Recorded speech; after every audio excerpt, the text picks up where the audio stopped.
Woj reported yesterday that the Rockets are making some changes. They have said that everyone is available on the entire roster. Future picks are available. They want to make some changes to their roster. Jalen Rose, what does this report tell you about Daryl Morey's approach to the offseason? This report tells me that they're stating the obvious, that this team, based on what we've seen the last couple of seasons, doesn't have what it takes overall to get over the hump. Last year it was Chris Paul's injury. This year it was their inability to get it done versus the team without Kevin Durant when it mattered the most. With a guy on their roster like James Harden, who I voted to be MVP this season, I was really disappointed in a trend that I saw from him last year that carried over to this year. Is that when he's not initiating the offense, he seems like he's gonna punt on the possession. He walks, he seems disinterested, he's not cutting, he doesn't keep proper spacing, and that becomes a buzzkill when you're trying to get into your offense, when your best player is basically not interested in the play when he's not the primary ball handler. That's one of the main things they're gonna have to fix.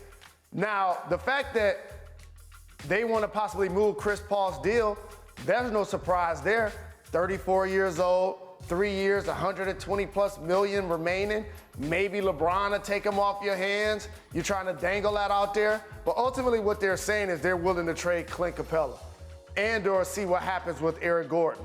Those are the two guys that they could probably get value in return from.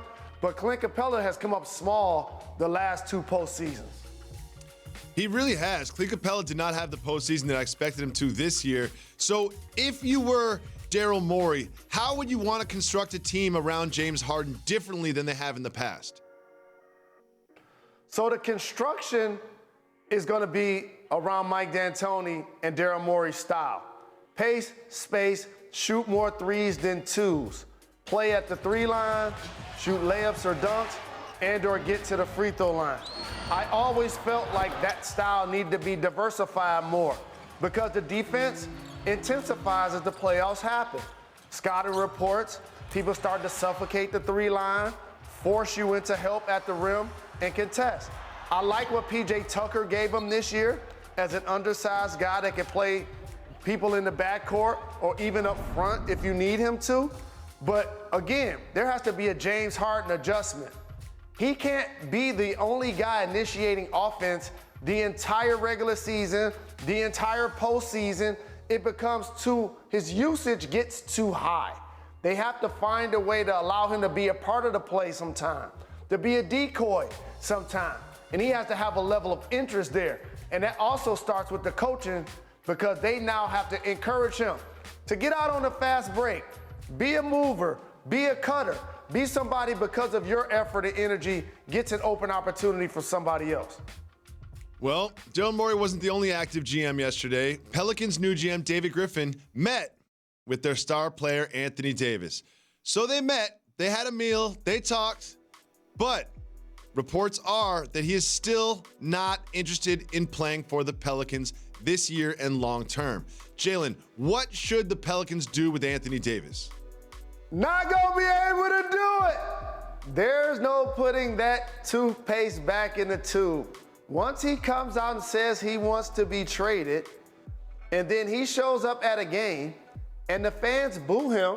And by the way, I have no problem with the fans being upset because I would have been upset as well. When you take him off the promotion that's on the Jumbotron, and he's standing on the sideline watching the game, he never wants to put that uniform back on. I don't care if they have Zion. I don't care if they have Magic Johnson. I don't care if they have Michael Jordan. He don't want to play there anymore. So it's going to be up to the Pelicans to try to get adequate value. Now, is that going to happen prior to the draft? Is that going to go all the way to training camp through free agency? Is he going to actually be forced to suit up with the team as the year progresses? It's going to be interesting to see how this plays out. But I don't believe that getting the #1 pick is now going to make him feel like he wants to play there long term. No, I almost feel like getting the #1 pick is more of an indication that they should kind of tear it down and rebuild and start with a different generation of superstars. Jalen, it's time for you to take us behind the curtain.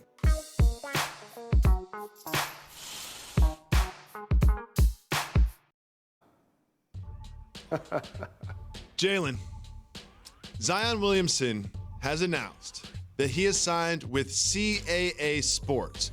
Now, I don't know what it's like to be a prospect. I don't know what it's like to have agencies woo me to try to sign me. Take us behind the curtain. What is the process of selecting an agent like? It's a professional courting that is an elevated level of what you see from high school athletes as they get wooed to certain colleges.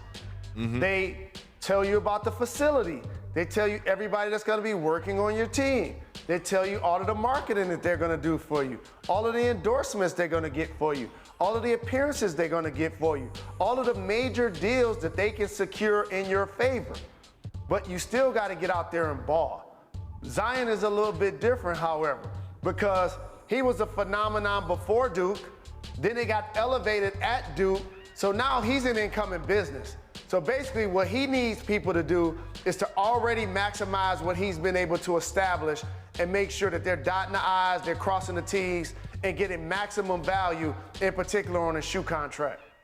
Is it fair to say that his team at CAA has already reached out to all the major shoe companies and started the bidding war?